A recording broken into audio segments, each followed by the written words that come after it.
Lightning like Steve McQueen. I'm in the fast lane when the light turns green. And I built tough, I ain't nothing but grit. Cause I made rugged blood, sweat, and spit. Yeah, like a horse I fly. Better push yourself in for a bumpy ride. I like to play hard, but I work harder. And I weather the storm cause I'm built stronger. What is up, ladies and gentlemen? We are back. We are live. It is the Freight Coach Morning Show, the top morning show in transportation, coming to you guys every single weekday, 8:30 a.m. Pacific, 10:30 Central, to break down some industry headlines and, most importantly, provide some actual insight into what you can do with all of this information.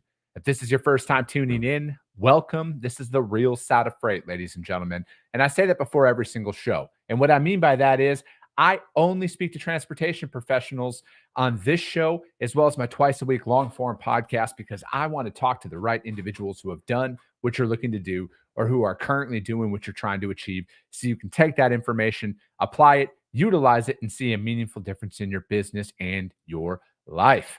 All right, it is Friday. Happy Friday, everybody. Yeah, I'm going live a few minutes early because I am trying to get on the road here because I got my family. My mom's in town, actually, and we are driving up to a family event here this weekend just outside of Las Vegas.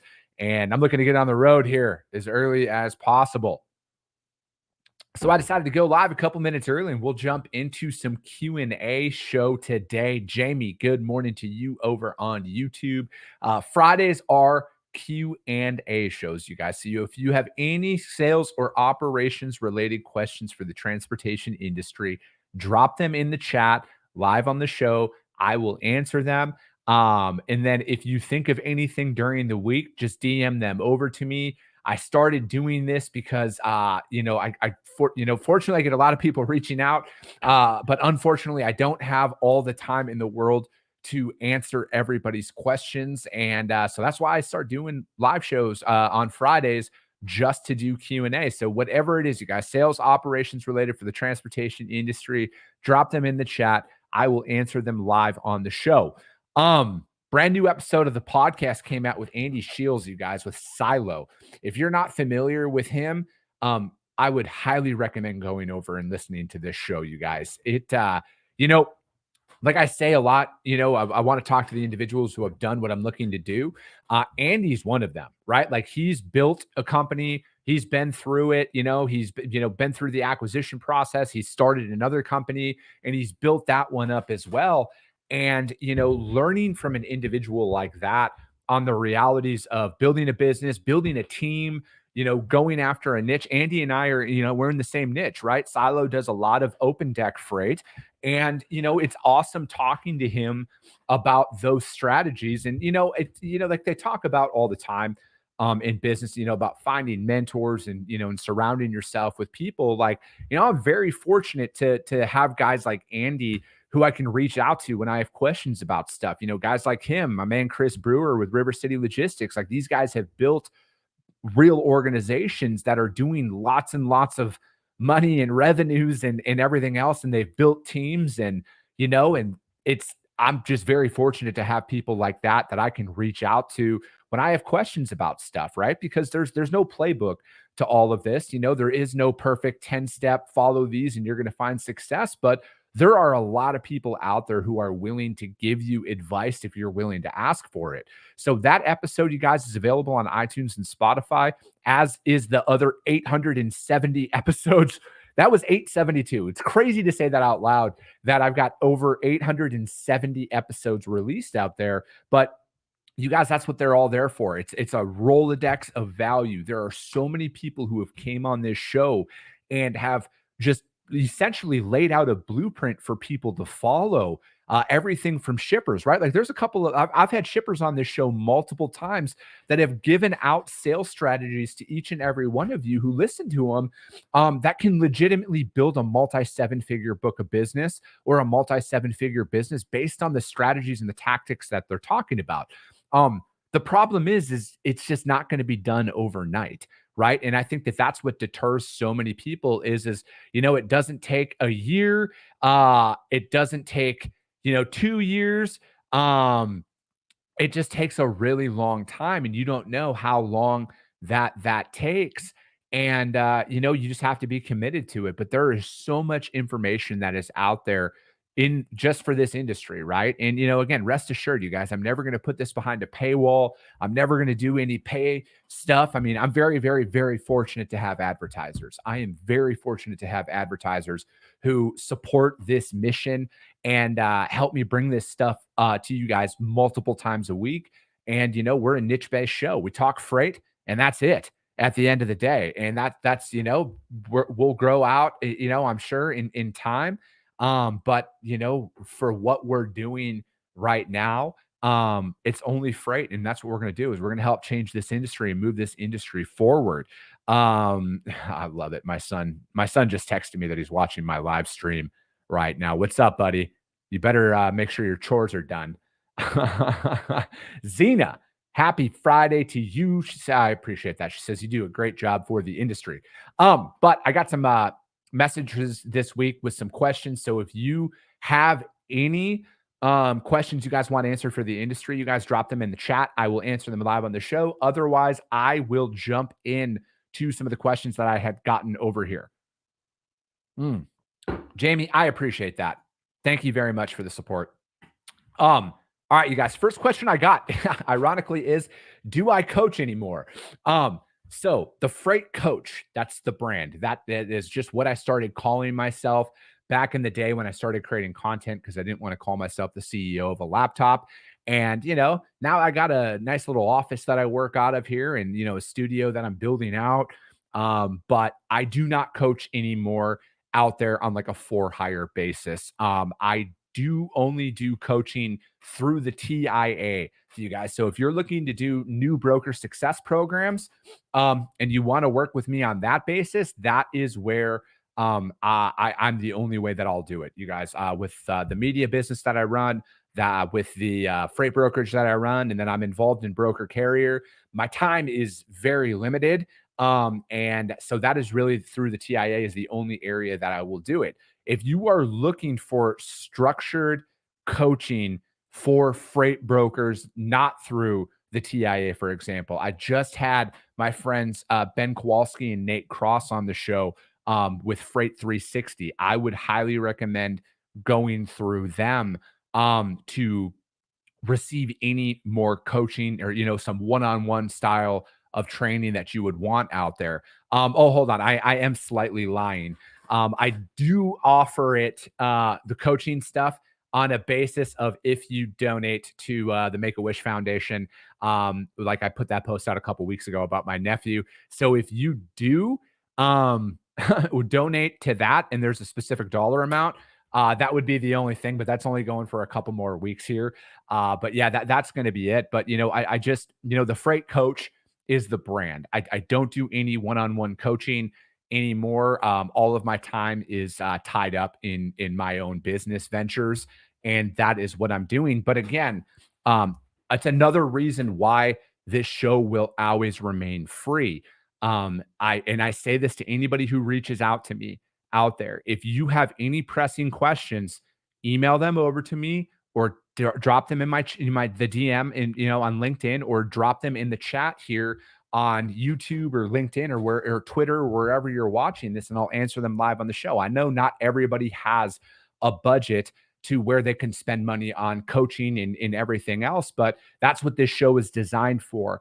And I will answer that. And, there's no charge or anything like that, because at the end of the day, this show is just designed to help people, you guys. So I do not coach anymore.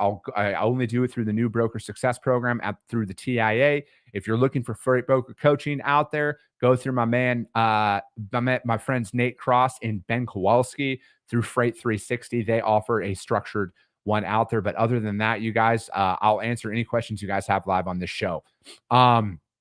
Force raining, I don't know anything about that, Jamie. Force raining, yeah, I'm not sure about that at all.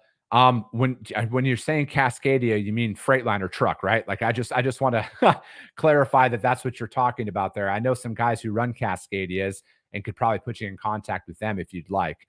All right. Next question that I got was about raising capital versus bootstrapping. You mentioned yesterday on your show, or during that show yesterday, about reallocating funds from travel to be able to hire somebody. So I'm bootstrapping my business right now. And for any people out there who are listening to this, bootstrapping means every dollar I make, I reinvest back into my business. Yes, I pay myself a small salary, and I make sure my bills are covered, but like any profits that I make are reinvested back into my business, whether it's technology, whether it's hiring people. I obviously have to pay for all of my own travel and hotels and all of that stuff that's out there. So, at the beginning of this year, um, as it was actually late last year, as my freight brokerage continues to grow, I don't have time to go to a lot of conferences anymore. There are a couple that I will always go to because they were early supporters of my content. And I'll go to them, but like I get reached out to go to events and conferences and do all this stuff, and I can't do it because the money that I have coming in currently, I need to reinvest back in because I need to grow the media side of things. I need to grow my podcast, and I'm reinvesting back in it. I'm in the process of hiring some people right now for back office support from editing and administration work and everything else, so I can take that stuff off my plate so I can focus on my business. And I'm fortunate, like, right? Like I have contracts in place with advertisers, but they're not lifetime deals, right? Like, so I have to be very strategic about the money that I have coming in and then reinvesting that capital.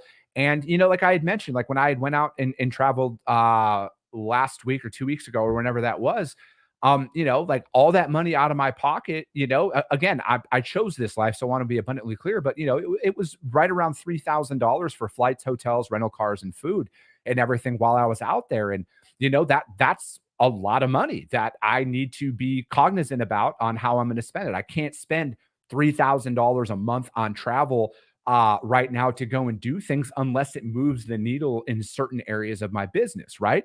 So like if I had a couple of prospects who were, back on the East Coast again, for example, and they're like, hey, come out and see us, I will gladly invest that money to go in there. But going to conferences and going to other industry events right now are just not on the table. I need to utilize that capital that I have to reinvest back into my business, to hire individuals to help grow and scale my company, to take that stuff off my plate. The question was also about raising capital. Could I raise money? Yes, maybe I'm a little arrogant in this statement, but I'm fairly confident that I could go out and raise capital right now to hire people and to do that. But I don't want to give away equity in something. And again, my opinion on that might change at some point. It might change at some point. Somebody might come in and it might look different. But in today's time, right now, when this question came to me, I don't want to raise capital. I don't want to give out equity. I don't want to lose creative control on my show. And, this is going to sound silly, but I really enjoy saying fuck on my show. Okay. I don't want anybody telling me, hey, you can't say that. Again, yes, I have advertisers. I'm very, very fortunate to have them, but none of them have ever came to me and said, you can't say certain things. Right. And I think if I were to raise capital out there, I don't know if that would fully be off the table where they were like, no, keep doing you. We just want to help grow and scale and be a part of it.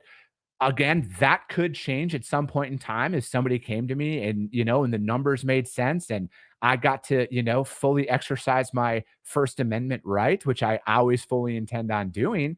But at the end of the day, I enjoy bootstrapping. Yes, it's stressful, but I'm gonna tell you why.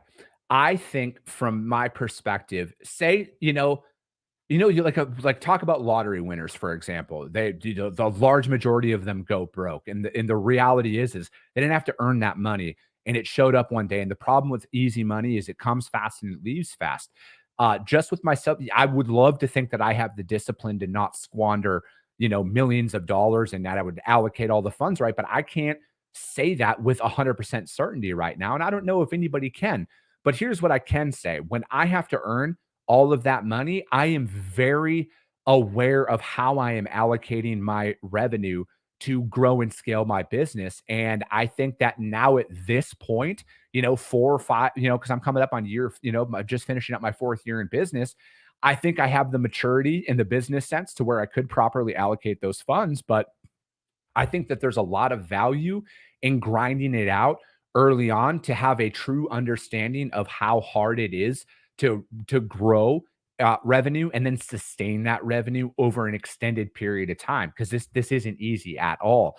So I think that from my perspective, like I said, I don't know, it might change, but I think like right now at this date and time, I enjoy bootstrapping. But again, if the numbers made sense, if everything lined up the way it is, and I still retain creative control, and no, we're not going to tell you that you can't say fuck on your show and everything else, and you're going to continue to do you, I might, right? I can never say never, because I think now at this time, I have the business acumen to where I could accurately allocate those funds and sustain it and grow.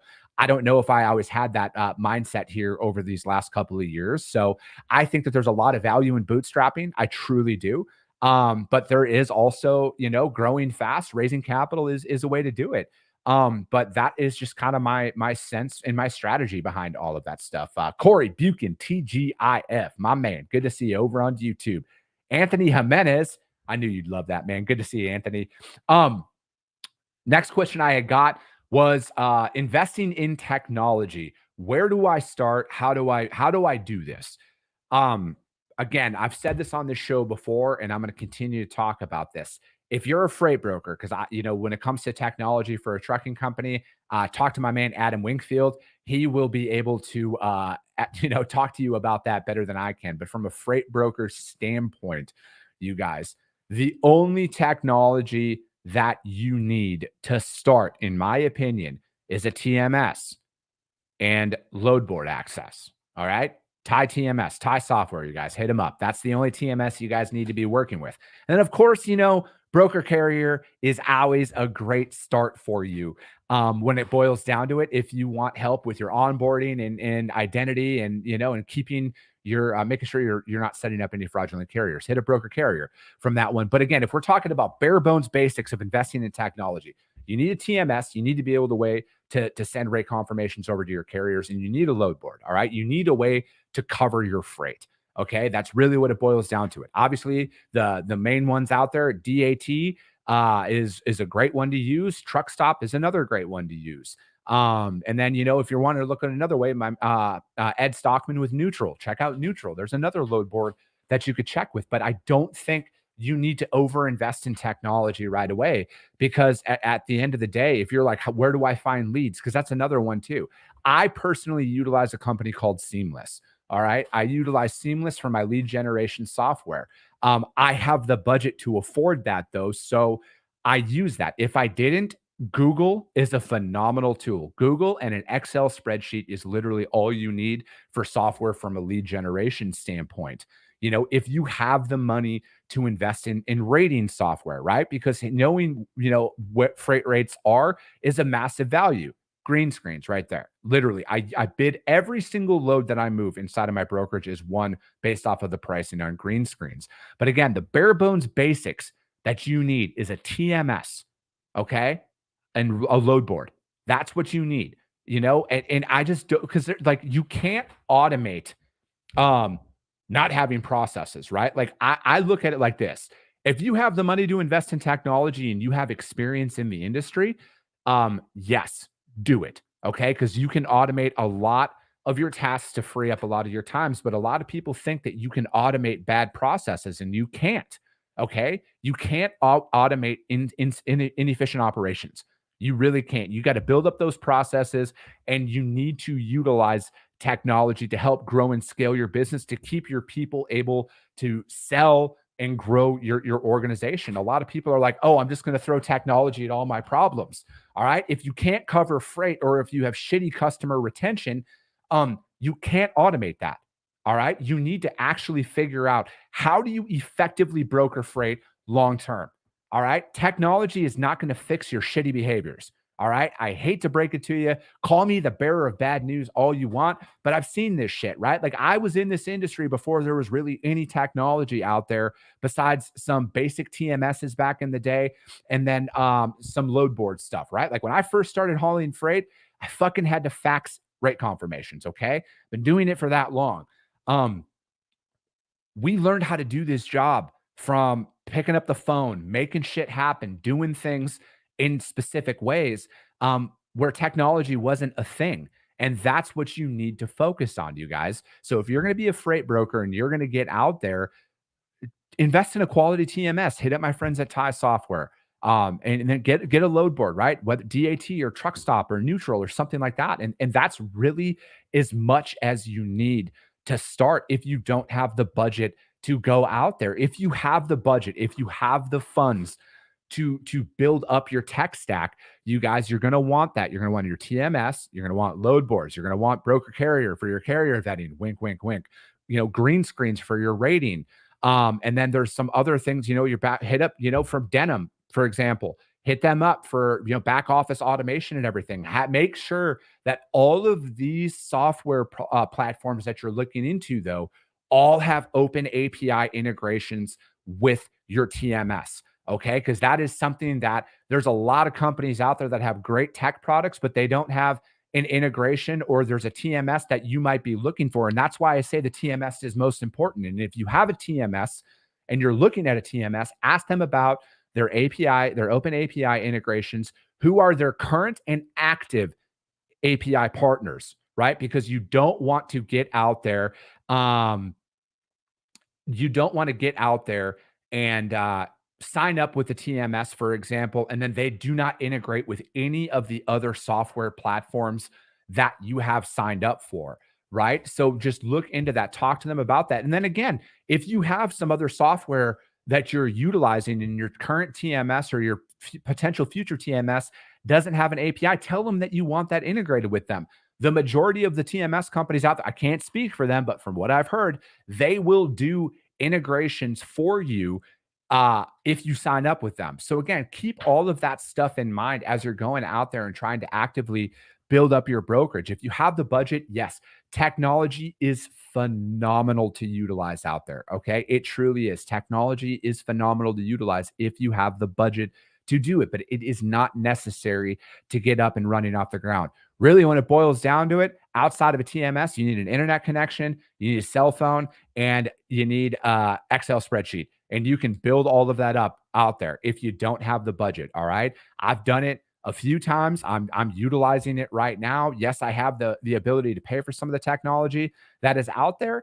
But at the end of the day, if you don't have it, there are ways to do it. You don't need to build, to have an extensive tech stack to move freight at the end of the day. Out of all the customers that I work with, out of all the customers that I'm actively prospecting right now, not one of them have asked me anything below, do you have EDI capabilities? I haven't been asked about anything else. Now, is that everywhere? No, I haven't talked to literally every single shipper in North America, but I'm just stating a fact from the ones that I have talked to specifically. Not one of them have asked what my tech stack looks like outside of asking, do I have EDI capabilities for tendering and EDI billing? And that is because the customer itself might require that. All right. So take that in mind as people are out there trying to sell you that, oh, customers are requiring this. They're really not. All right. At least not the ones that I'm working with. Yes, we have tracking. Tracking is a great one to get. Sorry, I should have thrown that in there. I forgot. But that is the extent of it all, right? That's where I would start. So that's the question out there. Jason, it's funny. Jason, you should have tuned in at the beginning of the show. It's funny. I was actually asked that. No, I do not offer any training for freight brokerage. The only way that I will do any coaching to this day is through the TIA New Broker Success Program. And I stopped doing coaching when I started my freight brokerage back up, and I got fully back into it after, through everything. I don't have the time with the media stuff that I do and the freight brokerage that I run. I don't have time to do training. If you're looking for specific training for this though, Jason, Freight 360, Ben Kowalski, Nate Cross, I've just had him on my podcast a couple of weeks ago. No, it's all good, Jason. But yeah, if you're looking for one-on-one training style like that, hit them up, and they'll do you right, man. But yeah, every single Friday, Jason, I do a Q&A show. So if you have any specific sales or operations related questions for the transportation industry, shoot me a DM. I'll answer them live on Friday. So Friday is only for Q&A at the end of the day. So that's all we do every single Friday for. That is going to be it for today, though, you guys. I will be back on Monday. We got some guests coming on next week. I got some more episodes out. Check out Andy's episode with Silo Logistics, Andy Shields. It's available right now on iTunes and Spotify. As always, if you guys got value in what you heard today, subscribe to the show, you guys. Share it out there to your network. Yeah, that's how we grow. But most importantly, this is how we can reach more people and help more people. Because if you saw value, your network's going to see value as well. I appreciate you guys. I love you guys. And we'll be talking to you soon.